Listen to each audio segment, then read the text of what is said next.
Greetings, peace, and power. It's so good to be with you on this Mother's Day Sunday. And I apologize to our consistent viewers who are here on regularly on the Saturdays. We're here today on this Sunday. So I appreciate you guys taking the time out, and we're going to keep it down to our regular time to be here this Sunday. So I'm hoping that our listeners, our regular listeners, are not having too difficult a time getting on to hear this broadcast. It's a very important broadcast. If you do, remember that this session will be on YouTube. So you'll be able to follow up on the YouTube sessions in case you missed this one.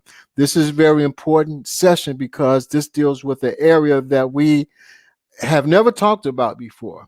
And I'm talking about our scholars, our lawyers, the civil rights organizations. Of course, they're not on this a particular approach. So they have not elevated to this level of discussion, of this national discussion on economy. What a nation is economic in an economic sphere. A nation is the greatest economic engine, wealth engine in the world, bar none. National wealth, you can also look this up as saying sovereign wealth, is the greatest place of an engine of wealth.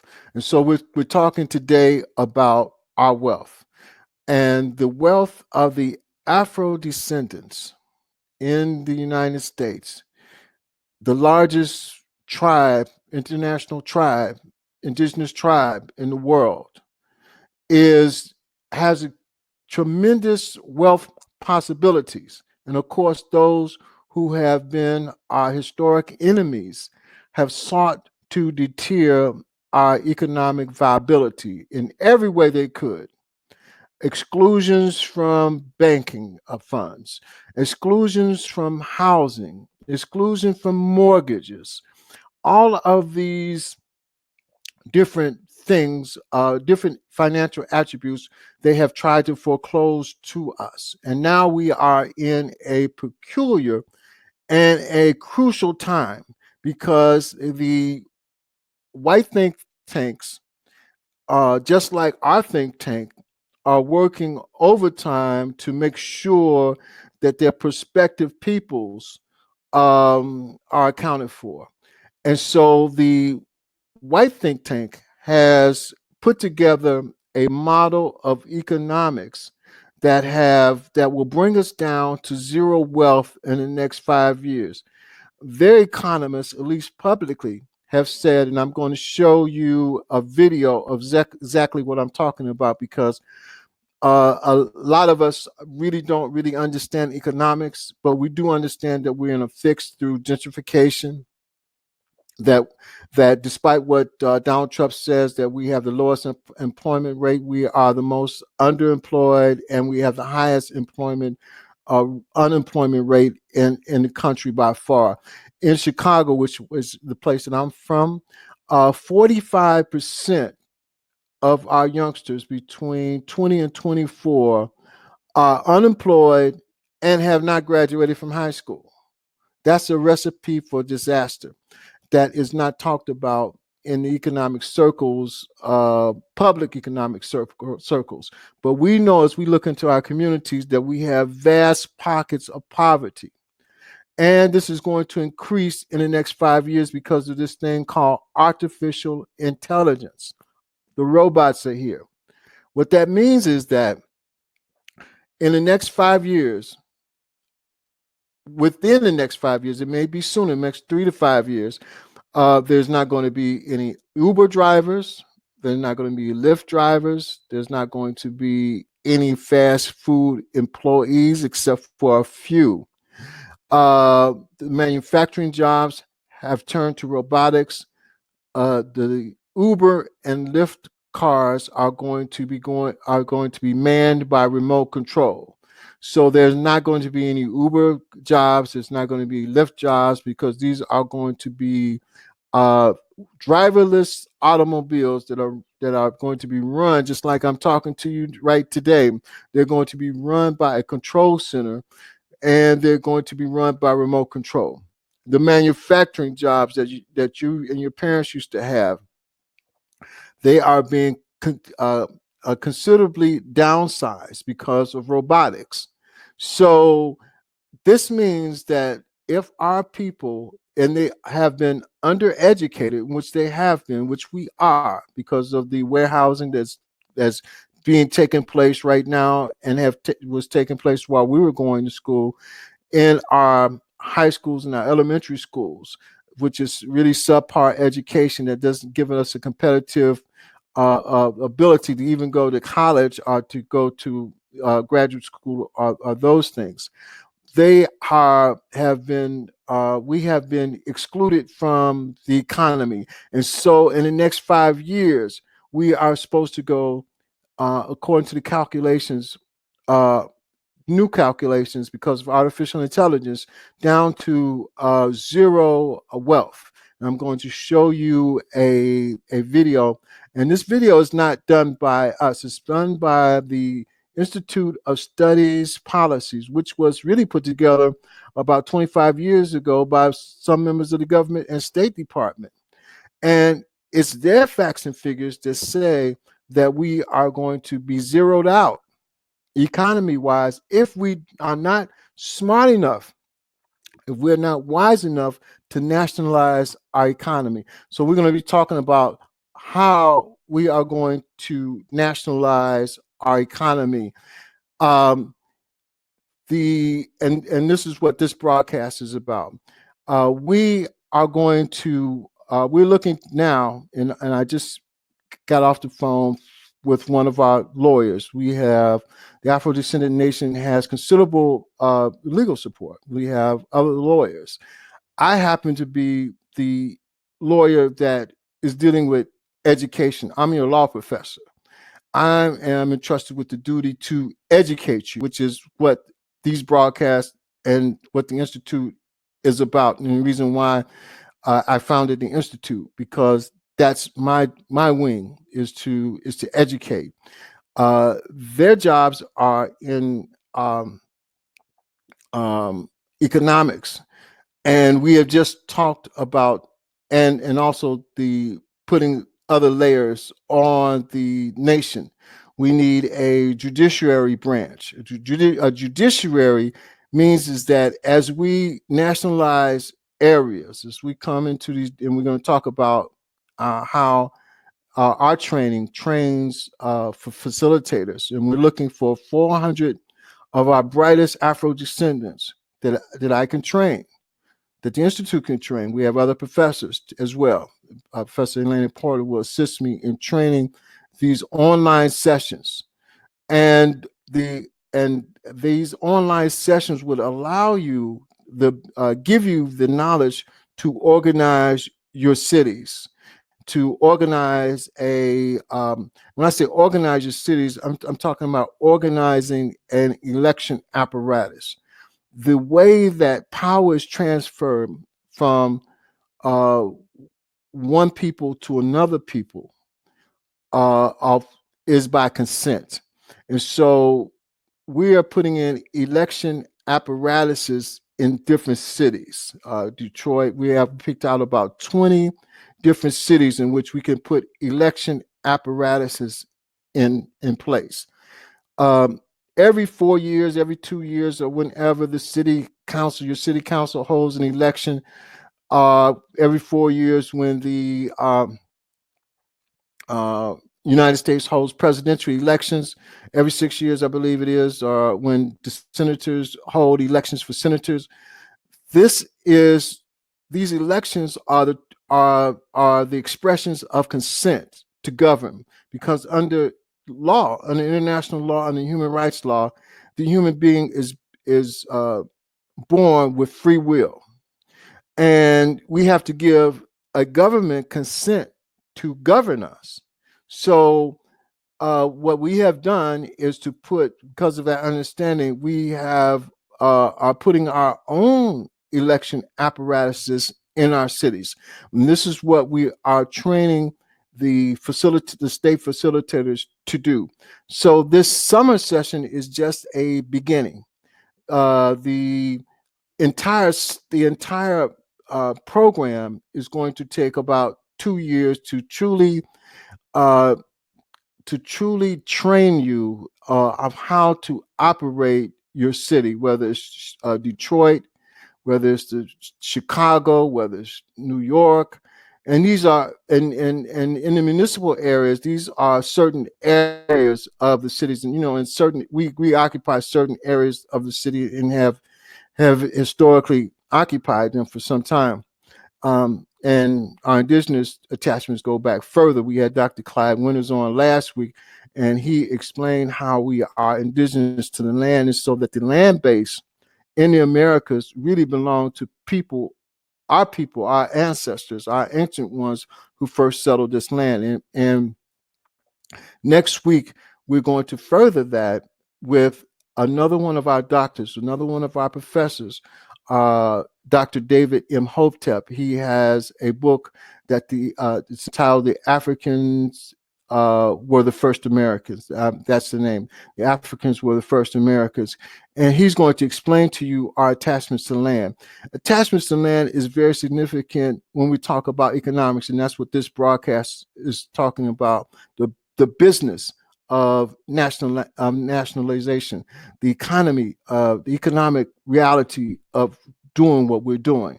We're transferring wealth. That's what these elections do. They transfer the ability of whoever you elect as your representative to be in control of the national wealth. And so that's exactly what our elections do. So what our elections would do is to tap into and give official ability of whoever that you elect in whatever your area is, to represent your local political authority.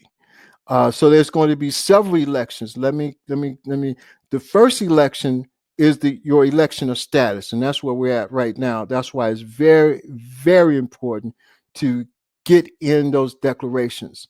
And I can't emphasize how important that is, because that gives us the power, the legitimate power, to be able to negotiate the transfer of power from the other people who are now and have oppressed us over all these years. We can upset their power by our consent because of our numbers. We have great numbers. In Detroit, we're in about 20 different cities. We are 60, 70% or plus of the population. We have over 1,200 majority cities in the United States, 1,200 majority cities in the United States that we can transfer the wealth and the power to. The wealth of a nation is in its institutions and in its tax base as the people. Those are the bonding areas. The institutions in our communities are tremendous. We're talking about the schools. We're talking about the police, especially the schools and the police power. The schools, every school in your neighborhood, the average school in your neighborhood is worth about $10 to $12 million a year. Now, let me explain. Let's take an average school, average middle school. Okay, in the average middle school, you may have 3 or 4 fourth graders, fourth grade classrooms. Same way with, not fourth grade, but fifth grade classroom, sixth grade classroom. Sixth, seventh, and eighth grade classrooms, middle school usually. Some cities are set up different, elementary 1 through 8. But let me explain this: that every student is allotted 12 to 14 million, excuse me, 12 to $14,000 per student. So we take a student body of about 500 students. And that's kind of like an average urban middle class school. That school, when you do the numbers, 12,000 times 500, you're going to get about you're going to get some really good numbers, 12 to 15 million dollars. And we have to increase that because this $12,000 per student, that is, and this is the average. Some states are at 16,000. Some states are at 10,000 state funded per student. So every time we nationalize an area, the first thing that we do is to take over control over that money and over the school and over the curriculums and the teaching of our children. That's the first thing that indigenous people have the right to do. So these teacher jobs, uh, the custodial jobs, the cafeteria jobs, the school busing to pick up our children and take them back. The cost of the building is about, say on the average, maybe about $20 million, 15, 12, 15, $20 million per school. And the reason why I'm giving you various numbers is because of the condition that our schools are in right now, with the 12 to 14, $15,000 funding has to be increased because the classrooms are too big.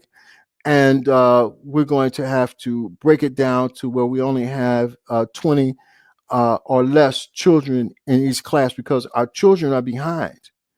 Our average high schooler reads at about a eighth grade level, and that's the average high school student reads at about eighth grade level. So you think that your child is being educated, you're mistaken. They're not being educated in the school districts.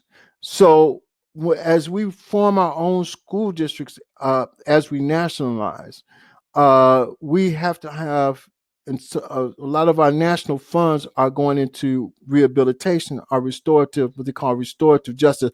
This is elements of what you know as reparations.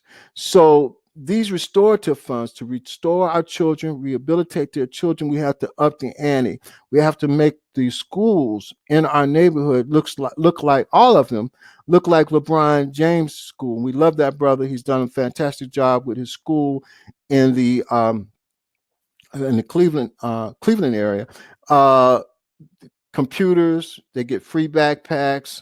They come to a bright, clean, computerized school. This is the kind of education that we want for our children. Right now, the schools are undisciplined. We have these white teachers who really dislike our children tremendously, expel them, don't teach them by means of plug and play. You plug this information into that information, then you hand it to me and I give you a grade. No, that's not how you teach children. That's not how you teach anyone. We teach our children through analytical ability, how to analyze things, and how to deduce. That's how you teach intelligent children. And that's how you teach intelligent people. That's just how you teach. And I've been an educator for a long time, which is the reason why I have been given this, carved out this area of educating us on international law and our state facilitators. So the school district, uh, every state or city facilitator that we train will have, let's take Detroit for an example, because Detroit may be one of our, our, our, our first areas, but we have 20 areas picked out before the 2020 election. Now I'm going to tell you in a minute why that's so important, and it ties in with the declarations, but I'll tell you that in just a second. We're going to look at these 20 areas, uh, Baltimore, Jacksonville, Miami, Newark, New Jersey, New York, St. Louis. There's a lot, Oakland, California. There's a lot of different areas that are being Washington D.C. that are being gentrified. Philadelphia, Pittsburgh, that are being gentrified right now. Oklahoma is very important because it contains our black townships that we have perennially have historic control over, and then we can nationalize. But this, each one of these areas, say, let's look back at Detroit. Detroit may have nearly 100 schools. In fact, I think it was like 88 schools when we looked at it, and I'm not sure, don't quote me exactly on those figures, but you can multiply 88. Let's just do 88 by 10 million. And that's easy. That should give us about $880 million for into the treasury of Detroit, that local political authority, in order to train our children. And this gives jobs. So we're talking about now, by taking over the all of the jobs that a school district has, everything from the secretaries to the cafeteria workers, to the people who grow the food for the cafeteria, to the people who deliver the food, to the people who cook the food, to the people who take the children to school. All of that, we're talking about that amount of money. And I said 88 times 10. It's really 88 times 20. So we're talking about over $1 billion. Well, it would be 880 million times 2. So that would be the figures that we're looking at to bring our children up to snuff. This would just bring them up into the area of artificial intelligence, where they can now be able to transform our society. Now, our economists are going, and we're looking at them to do another job for us. The economists are going to give us an economy that is labor intensive, because we have a lot, about 30-40% of our labor force is unskilled. So they need the unskilled labor jobs until we can bring them up. So we want to have full. So when we're giving them the job, to give us a picture of full employment for our areas, which is going to be labor intensive employment. We're going back to some of the vocational schools where our children go and learn everything from how to do solar panels, which is the new thing, to all the way back to when we were going to school, the electrical shops, the plumbing shops, the construction shops. We need to be totally self-sufficient and reliant on our own population to do this. That's what nationalism is about. This is how we build our economy. This is how we build a quality of life that will sustain us and give us the freedom to be able to now enter into a level of civilization, because a lot of our cities are uncivilized. Chicago, which I'm from, it's uncivilized. It's like a wild, you call it Chirac. It's like a wild west time at some time. Just imagine Chicago with this amount of money, the schools in our neighborhoods being totally redone, everyone being are encouraged to enter into some type of educational program, adult education, all the way down to, of course, our children.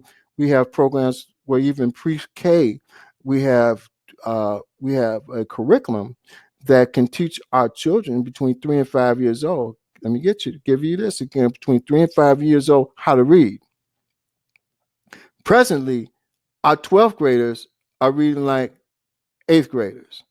We have a program where our 3 to 5-year-olds can read before they even get to kindergarten. This is what nationalization is going to do for us. That's why we need your declarations. This is why we need for you to share this broadcast and share this information with everyone that you know. We need those declarations in order to be able to negotiate with the United States before the 2020 elections. The reason why that's important, we have to be powerful enough to obtain agreements on land, recognition of our national areas. We have to have an agreement on these schools. We have to have an agreement, excuse me, on the police power. The police, let me give you those figures. The police, to contain us, to oppress us, to maintain us, to kill us, all these taxes that we are expending for them to do that to us are are 3 times the amount that's put into the school districts. So the amounts that I've given you for school, multiply that by 3. That's the value, and that's just police and education. The police power also involves and this is the reason why I just had this conversation with one of our attorneys, Attorney Musa Fodio. He was one of the founding attorneys of the African-Descendant Nation, which we are Afro-Descendant Nation, is, we are a combination, and to us as attorneys, and whether we are African-Descendant Nation or Afro-Descendant Nation, as attorneys, it doesn't bother us, because eventually that's going to be up to the National Assembly to determine that. But we are flexible with that, because when we are arguing our cases for recognition in Africa, the United Nations refer to us as African descendants. When we are arguing recognition and funds and land rights in the Americas, the Inter-American Court, which is part of the UN, but it deals with the Western Hemisphere, they recognize 250 million of us as Afro-descendants. 250 million Afro-descendants. The case law in which the state facilitators would make them aware of during this training, says that the Afro-descendants have the superior right to the land. Now they recognize that this land has been developed from the earlier indigenous days, and they realize that there is competing rights between us and the belligerent occupiers.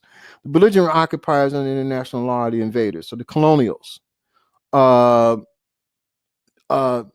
What we're looking for in these negotiations, what you are going to hopefully give us the power to do, and the power has been building, and we congratulate you, but this message has not spread far enough, and we have to spread it all across this nation until we get 1 million plus strong.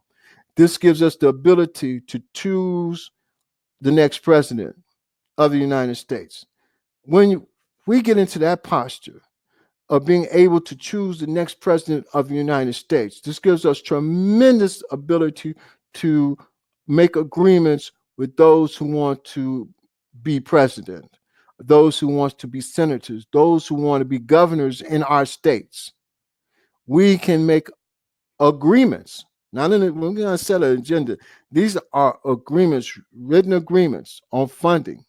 We want the right of jurisdiction, police jurisdiction, and the right to educational jurisdiction, the right to all business licenses, everything that a nation has in our territories within the United States. We want this agreement.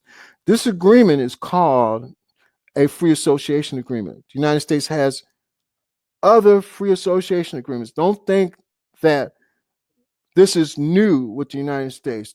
The United States has a free association agreement with the Marshall Islands and the Mariana Islands, and presently the Republic of Guam is negotiating a free association agreement, putting themselves, in the posture to negotiate a free association agreement with the United States, dealing with Guam. Free association agreements gives us the right to jurisdiction in our areas. They have a free association agreement / Commonwealth agreement with the American Indians.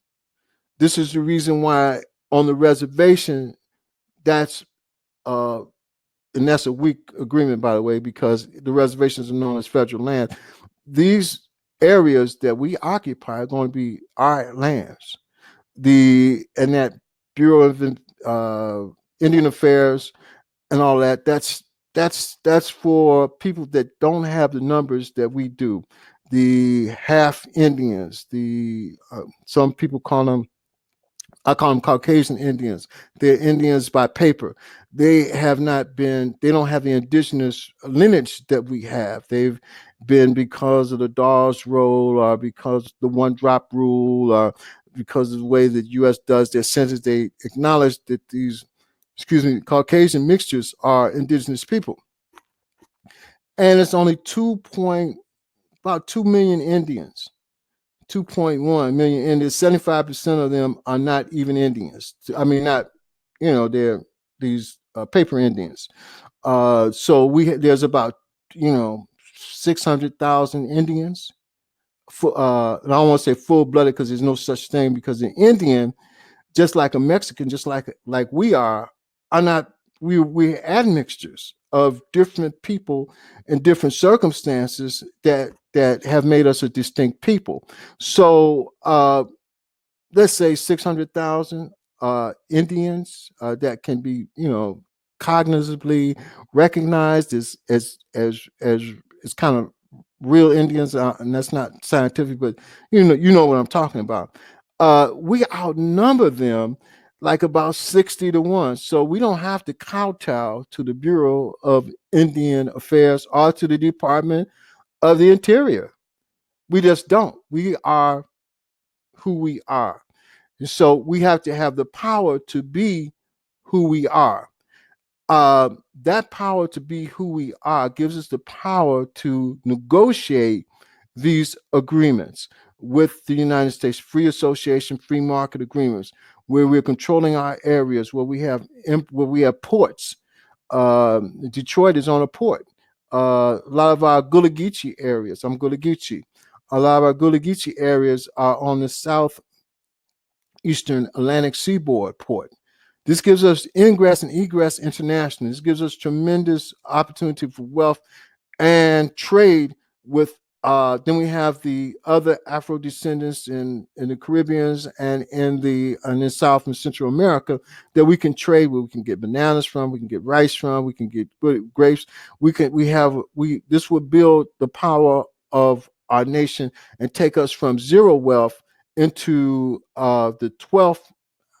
We calculated that we will be right around the 12th wealthiest entity in the world. And I say entity, we would be the 12th wealthiest nation in the world. We'll be right close to Iran, and Iran is an oil producer.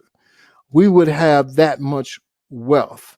Our farmlands in the Delta look like really poor, burnt out areas, people not educated, all that. They're worth $100 billion a year. Developed. We have the ability to obtain that infrastructure with your declarations and with our state facilitators and city facilitators being trained to be able to put a stethoscope on the economy. How many unemployed, the state of our schools, the state of the police departments, the state of the businesses in our areas. We would then be able to make agreements with Comcast, Verizon, all of these communications companies that want to communicate in our area. We would now, those agreements would come to our cities that we control. I'll give you an example. I was in Atlanta maybe about a year and 2 years ago, somewhere like that.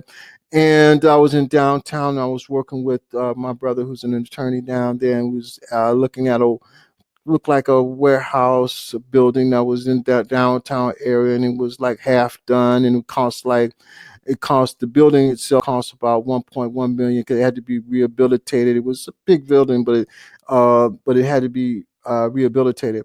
Um, Comcast, I may have been for Verizon, in order just to put their antenna on in on top of this building, they gave him $1.1 million a year. Now the building only cost 1.1, I think 1.4. So they gave him 1.1 to put an antenna on top of the building. So in order to use the thoroughfares on the communications, the broadcast, ABC, NBC, whatever it is they want to come into our areas, they have to pay us. So because these are public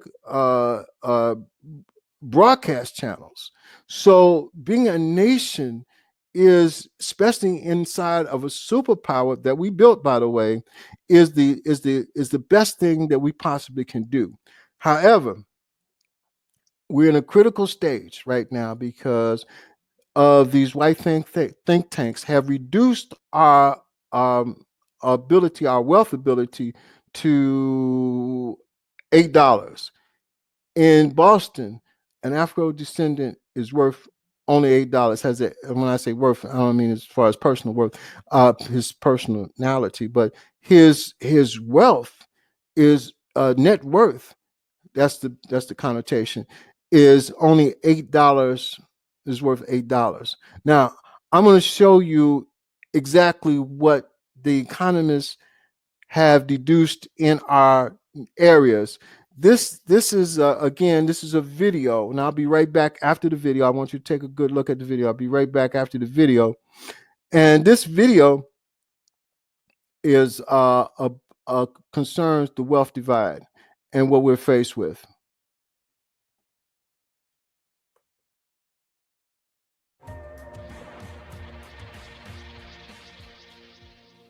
This is the Real News Network, and I'm your host, Jessel Noor. Not only is America's racial wealth gap increasing, if unaddressed, it's actually going to wipe out wealth for communities of color in less than 4 decades. That's the finding of a shocking new report called Road to Zero Wealth: How the Racial Wealth Divide is Hollowing Out America's Middle Class. Now joining us is one of the study's co-authors, Diedrich Asante Mohammed. He's a senior fellow at Prosperity Now, where he heads up the Racial Wealth Divide Initiative. Thank you so much for joining us today. Thank you for having me. So you really have to be blind to not see that America has a tremendous racial wealth gap. But talk about how you came to this conclusion that there will be zero wealth in communities of color in 2053 if things aren't addressed. Well, let me first just to comment on your first statement that you have to be blind to not recognize racial wealth inequality, because that is true. Then it's apparent that a good portion of the population is blind. There's been some recent reports from Yale and covered in the New York Times and Washington Post how white Americans feel that African Americans and Latinos are doing much better as it relates to economic equality than they really are. And so that's part of the reason the report is put forward, is just to help give the true stats and highlight the reality of the great inequality that exists. So in 2013, we have some of the most recent wealth data. White Americans have a median wealth of $117,000. Blacks have a median wealth of $1,700, and Latinos have a median wealth of $2,000. And a big crisis, a big concern is that Black wealth has been going down since 2001. Latino wealth has been going down rapidly with the Great Recession. And that if we look over the last 30 years, from 1983 to 2013, we see that there's actually a steady degrade of Black and Latino wealth. And if things keep going from the same way it has been from 1983 to 2013, we see that Black wealth will see a median Black wealth of 0 by 2053, and a median Latino wealth of 0 by 2073. And during those time periods, white wealth will continue to increase, though not quickly, but will continue to increase if things keep going where they have been between 1983 and 2013. And so your first comment sort of touches upon how this racial wealth gap was created, how much of wealth in middle class white communities was created through government housing policies that resulted in segregation and advancement for white communities that African American and other communities of color didn't have access to.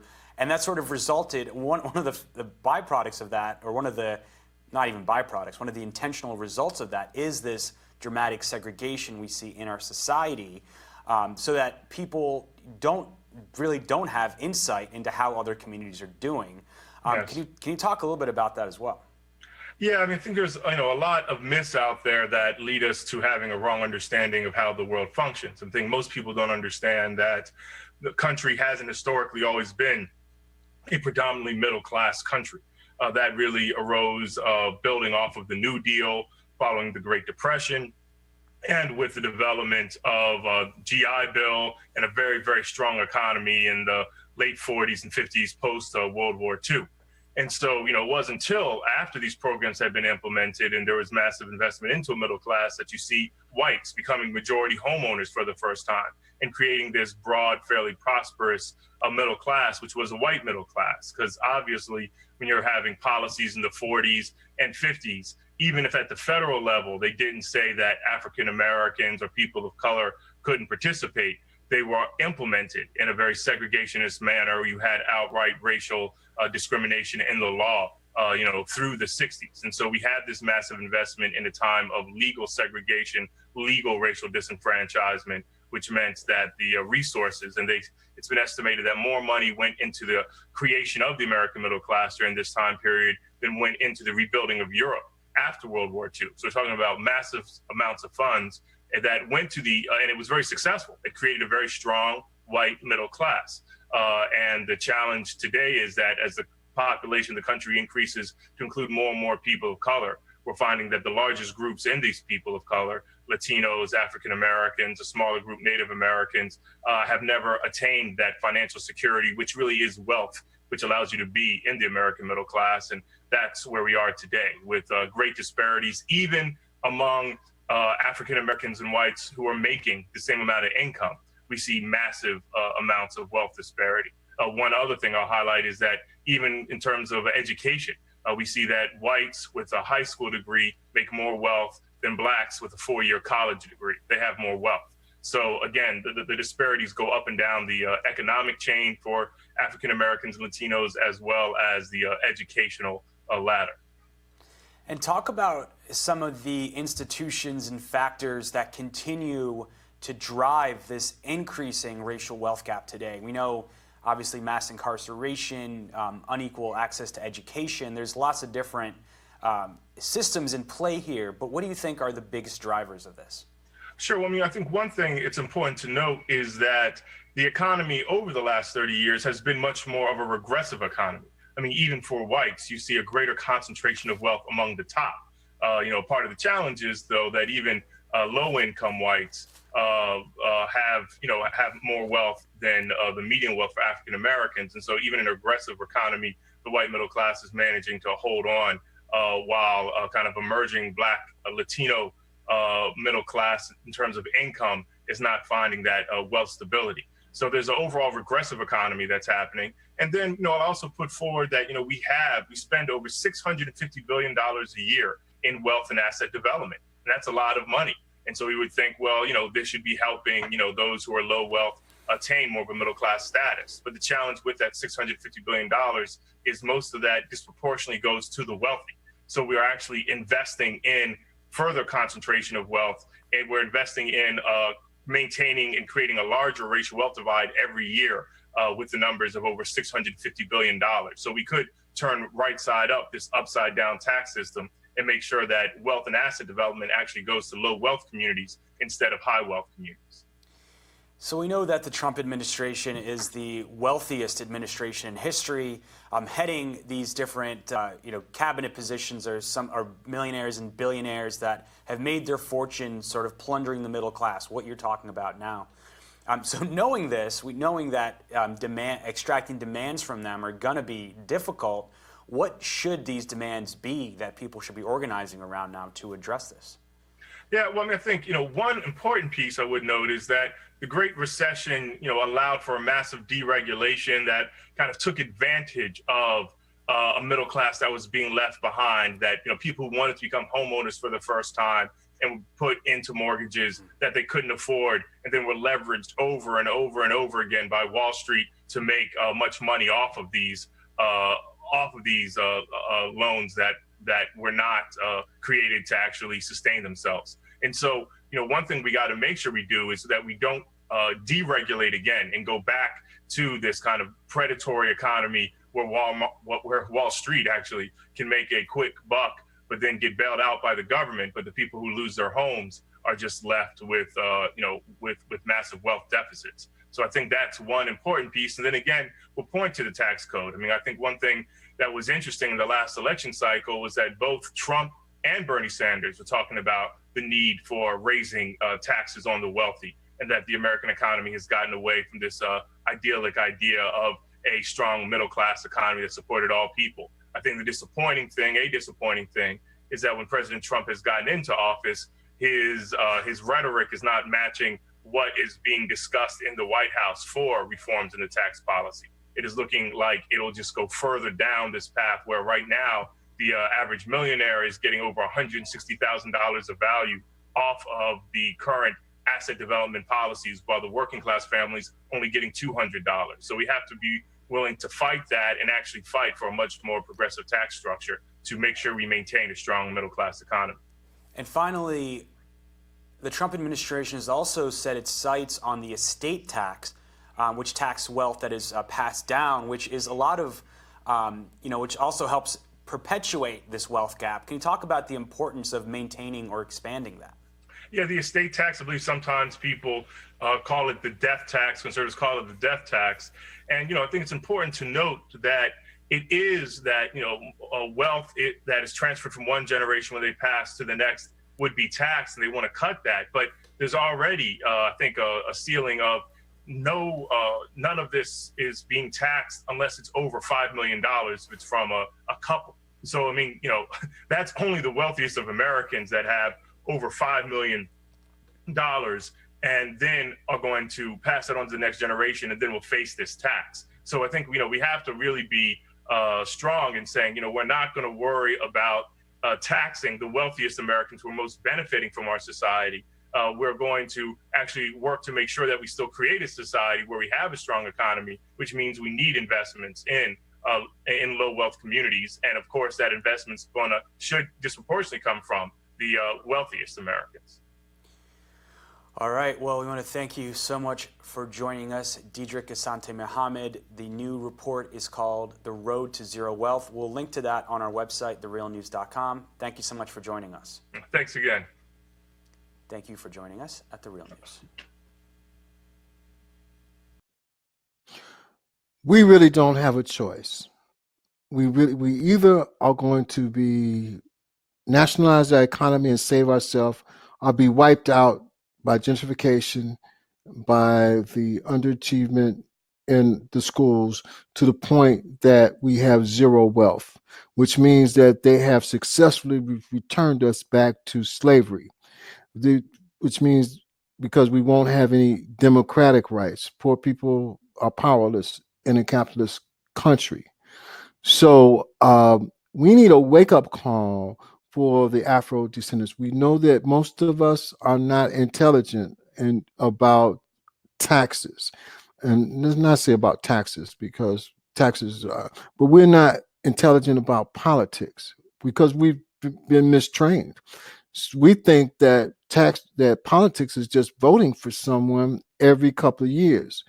No, politics is a transference of power to that person to take that money that we give them with our taxes and give it to their specified people, their white Americans. We have been deprived out of those circles. So the remedy, and this is what we have to speak to it, how do we get out and resolve this? We resolve this by using the national structure, nationalizing who we are, which is indigenous people, indigenous Afro-descendants, with with attachment to the land, with land rights, that should give us the wealth that we need to have the quality of life that we need in order to be able to serve our families and our children. This is the message that you must take back to the other Afro descendants so that they understand that they are being wiped out, which they know, but they need to be in attendance. They need to um, become, if they are educated enough, you have to have a college education to be a state or city facilitator. The reason why is that you would, in that position, be two things. One, you would be in control of organizing your city or your portion of the city to control the city. So you would have to be able to talk to, I'll talk about education, police, food security, transportation in your area, and in the other areas of your area that need rehabilitation and rehabilitation funds. You have to be able to be. We have to be able to educate you to that level. Now, because of the powerful curriculum that we can educate you to that beginning level of becoming a state's facilitator in about 6 months, online classes. Uh, it takes about 2 years in its entirety for you to be able to understand and how to negotiate this understanding with the city council, with the state assembly in your area, and with the federal government in your area, of course, with our help and with our input and insight. It takes about 2 years. Now, these same state facilitators, because of their aptitude and their accrued learning, will become more than likely our first interim National Assembly, and this is what we talked about this morning with the other lawyers, is the forming of this National Assembly. These National Assembly seats and this training is worth about 100,000 per year.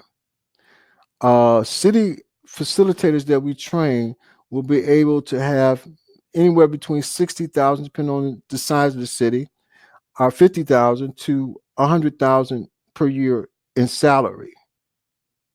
So this is true self-sufficiency when the Afro-descendant government can pay you 50,000 to 100,000 to represent your area, even if it's a small area, Delta area, Mississippi, up to New York, Brooklyn, Chicago, Southwest sides, Detroit, Michigan.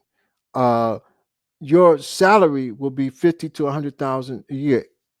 Now, what this is going to, and this is what we have been looking at, because we know that our people don't have a lot of money, and you won't have federal uh, aid, financial aid for these courses.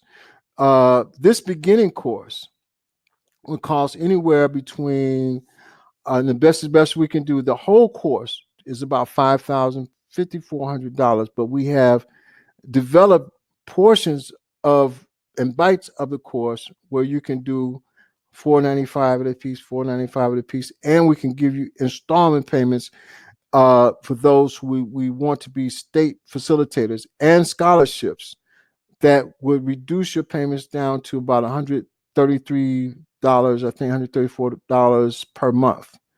This is the best offer that any school can give you to educate you and to give you a salary-based position at the end of that education that will put you in the middle class. That's the best that any, I don't care what kind of school that you're talking about. And the education that you're doing is you're making our areas viable. You're making our areas, you're creating multimillionaires in our areas. The multimillionaires in our areas are going to come from the brothers and sisters who already have some type of entrepreneurial project, whether it's cleaners, dry cleaners, grocery store, or whatever it is, whatever services that you have, these are going to become the first line of our millionaires. Our billionaires are going to be our engineers that have these devices, solar devices that can bring us energy, communication devices that can help us communicate with each other. Those who do the communication companies, some of our entertainment folks who will be able to deal with the stadiums in our area, because we have some stadiums, we have entertainment venues in our area. These are going to be the first millionaires and billionaires, and that this new approach to economy will bring us. The state facilitators would be in control of about 20 different facilitators, depending on the number of cities in their state. Say, for example, Illinois. I'm from Illinois. So we have Chicago, then we have outlying areas in which the majority of the cities are Afro-descendants, like Peoria. We have Joliet. We have different cities that have majority populations. Depending on that city facilitator and what the city council makes. City council members make anywhere from $50,000 to $100,000 a year, just because of the fact that they are running a city. To run our cities, you would make the same thing. So what we're going to teach you in the Afro-Descendant Institute of Human Rights are transferable skills. We're going to teach you human rights. We're going to teach you the human rights over economy, over the police, over the schools, how to govern in all facets a city, how to govern in all facets a state, so that you can sit on and communicate with other city council members, white Americans who now sit in those seats. So, say, for example, we have a plebiscite vote in Detroit tomorrow, and we win, which we're going to win because we have 75-80% of the population. Say we win Detroit. Detroit has a $2 billion a year budget. The city council members, I think, make about $100,000 a year. These are going to be your seats now. These are the seats that you will be trained to sit in. This is how you run a nation. We just happen to be in a superpower. So becoming a city council member, becoming a state representative, to become a part of our National Assembly, we're talking about $100,000 a year. Why would you obtain these be worth $100,000 a year? The reason why is because you will be controlling a $2 billion a year budget. So the people that are trained to make decisions and make distribution decisions on where the money is going to go. We got a $2 billion budget. We have so much for education. We have so much for police. We have so much for business. We have so much for environment. We have so much for waste management. We have so much for other city services. And we want them to go to this company, to that company, Afro-descendant companies. And these are the Afro-descendant companies that are going to become millionaires and billionaires. This is a new economy. That's why when we started out this discussion, I explained that becoming a nation is the most efficient and aggressive wealth engine in the world. And to become a nation within a superpower makes this even more wealth churning. So we're talking about big business. It's not just fish waving, Black power. That may be how it started off, but really, Black power means Black economic power, and it means Black control over your economic power. This is something that the educational systems didn't want to teach you, but we'll teach you that. That's my job as the chancellor of the Afro-Descendant Institute of Human Rights, is to teach the Afro-descendants how to control their areas, how to be in charge over schools, how to be control over the police power, how to have control over the business licenses, how to distribute the economy so that we don't have our homeless people. We have a tremendous homeless problem. We have a tremendous education problem. The programs that the city facilitators and the state facilitators that we train will have to solve the homeless problem in the area. You have to solve the housing problem in their area. In Detroit, it's tremendous. They're kicking people out of houses and gentrification all over the country. These land developers, nationalization stops land development gentrification in its tracks.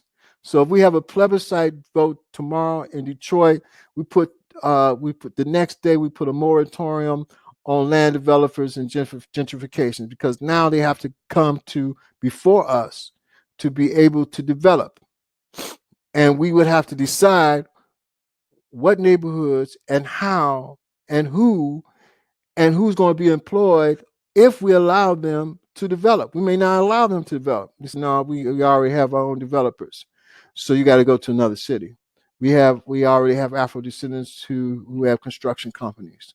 We already have Afro-Descendants, enough of them to be electricians to construct these houses, and we can make affordable houses. We may have to construct affordable houses. We may have to rehabilitate affordable houses. We may have to put together a program to educate our population, which is tremendously uneducated, because we have these Caucasian teachers in our neighborhoods over our children who are not educating them, or either miseducating them into colonial education. I was in a school the other day, and this children was fifth grade, and they was learning about the presidents of the United States, and they asked me. They was looking at Thomas Jefferson.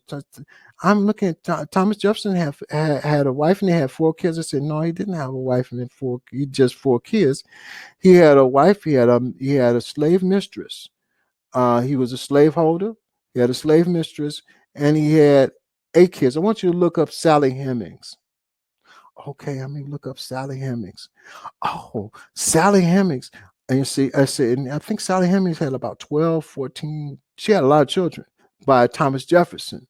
I said Thomas Jefferson actually was insane. He was intellectually insane, because on one hand, and you'll learn about this, in the Constitution, he said that all men are created equal, yet he had a slave wife who he took at 13, 14 years old, and she was about 11, 12 years old. And I said, and he raped her and had children by her. They had to look up rape. They didn't know what rape was. God bless them. They said, wow, they did that. Yes. Yes, sir. Yes, my dear. They did that. And she said, what about George Washington? I said, he was a slaveholder too. And he had slave women that he raped. This is the foolishness that we have been taught. They have been taught. We would not take out of the learning, but we would put it in context. And she said, well, has any of the presidents been good? What about Barack Obama? I said, no, he wasn't good. He was part of that same system. He really didn't give us anything. And remember, politics is about who gets what. Barack gave the farmers something. He gave all of the rich cats something. He gave the housing people something. He gave the bankers a big bonus that depleted our neighborhoods of wealth, and then exonerated them. So we have to teach our children the truth, and this is what the Afro-Descendant Institute of Human Rights is about. We teach you the truth. So we want you to explain this to your colleagues, that we want them, those who are educated enough. You have to have a college education, because this is advanced political science. This is advanced American studies. This is advanced African American studies. So if you have a degree in African American studies, political science, even journalism, this is something, or if you are just really sharp, this is something that you can be taught. You can be taught to become a state representative, a state facilitator, a part of the interim government. We're looking for 400 of our best. So this is not a one leadership government. One of the brothers and sisters attempted to challenge me and say, well, you just want to be the leader. I am not the leader. I have one vote. I'm not even running for an office. I'm a facilitator. I facilitate. I'm an educator. I'm a professor. I facilitate the structure. The power is always to the people. So we want to educate you to become that people person in your city, in your area, with the knowledge that we train you with, and with the assistance our lawyers and our international experts can give you to become the power in your city. We want you to be able to reform and restore and repair your city. Nationalization, you probably see a post from me sometime this week or something. Nationalization is 75% of reparations. The organizations that are calling for reparations have no end game. They have no remedy except to go before the same oppressors to ask them to study them. That is the most ridiculous way that reparations has ever been dealt with. And to give them whatever they want to give them. And I'm talking about the groups and the organizations who have been in this from the beginning, who are now clamoring for notoriety. Which is shameful because they have no end game. We have an end game. The end game is to control your own areas permanently, because once you put this national vote down, it's not a 4-year situation where now you got to wait for the next electors to come every 4 years and appeal to them, go hand in hand. Could you give us reparations? Could you give us this?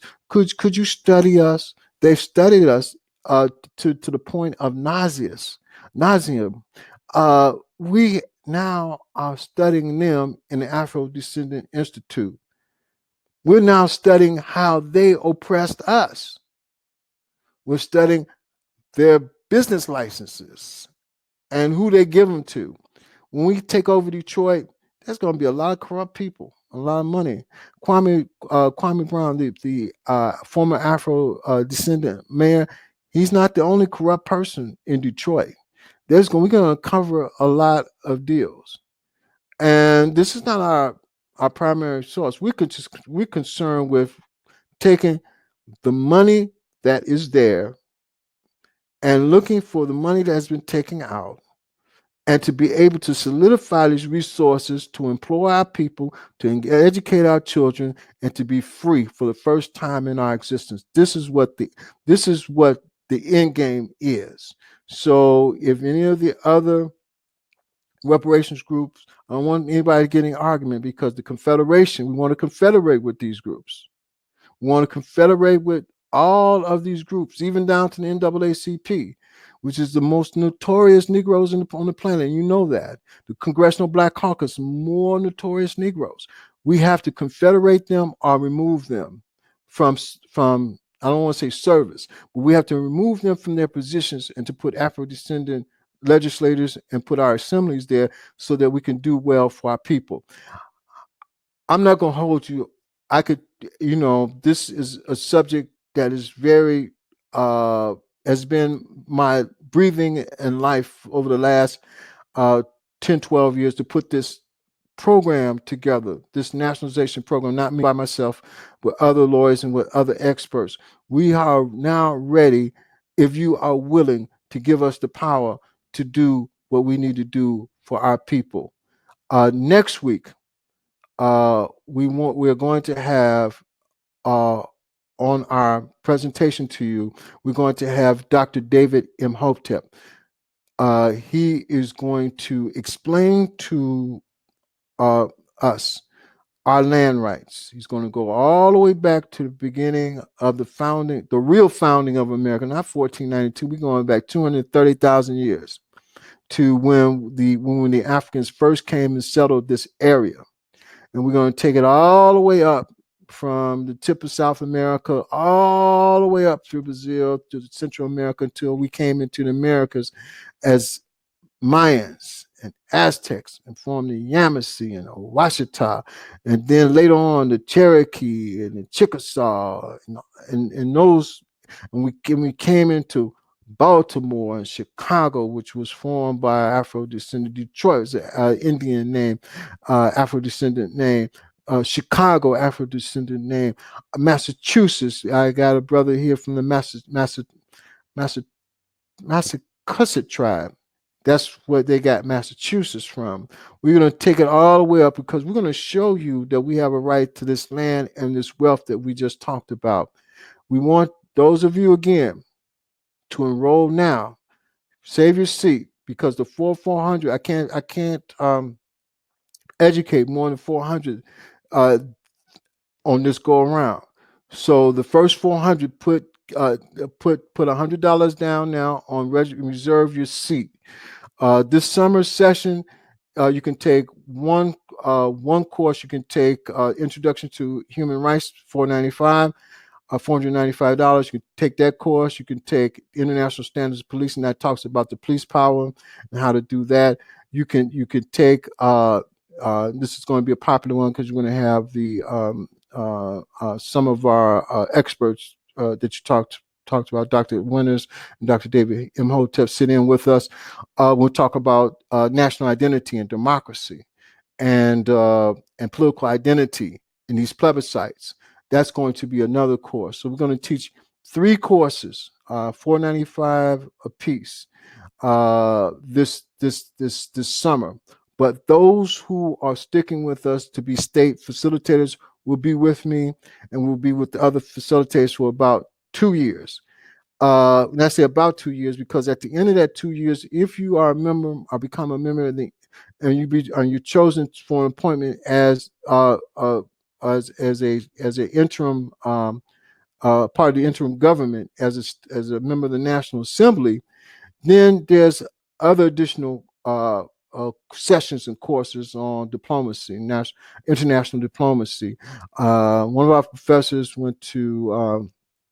We were privileged to send her to Iran for 13 days whirlwind tour, in which she, both of them, and our then chancellor was able to communicate to, I think, over 20 million people in Africa and Asia.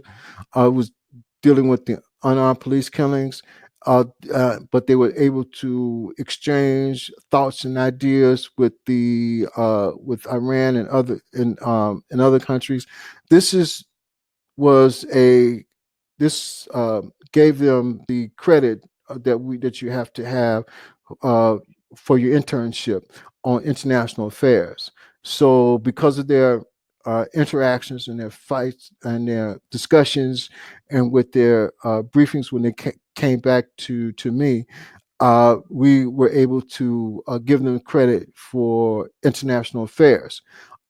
International diplomacy is a way how to communicate with governments. It's a way how to obtain recognition for the institute, how to obtain trade agreements with other countries, that sort of thing. So those are additional classes once you are on the National Assembly. So we hope to have, we're looking to get everything in place before the 2020 elections, because we have to be able to negotiate with the presidential candidates that want to become president or want to become governors. We have to have that power position. Right now, we're hovering at right around 6,000 citizens. That's not enough to enter into the negotiations of transferring billions and billions of dollars. We need to increase that. The last election, we wasted 15 million votes on Hillary Clinton. The election before then, 16 million on Barack Obama. And neither one of them gave us nothing. And of course, Hillary lost. But Barack Obama, during his 8-year tenure as president, didn't push the ball forward for Afro-Descendants.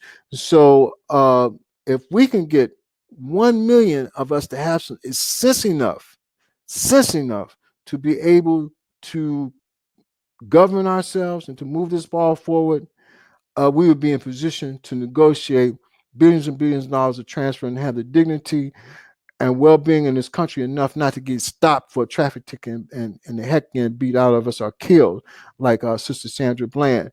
That because they would recognize us as having some intelligence now. To be able to do this takes intelligence. We no longer will be moving from Negroes and boys to men and women who are being able to control their society. So thank you very much for your attendance today. I know this is Mother's Day. Happy Mother's Day to all the mothers. God bless our nation. Thank you very much. And I will see you next week. Thank you so much for attending.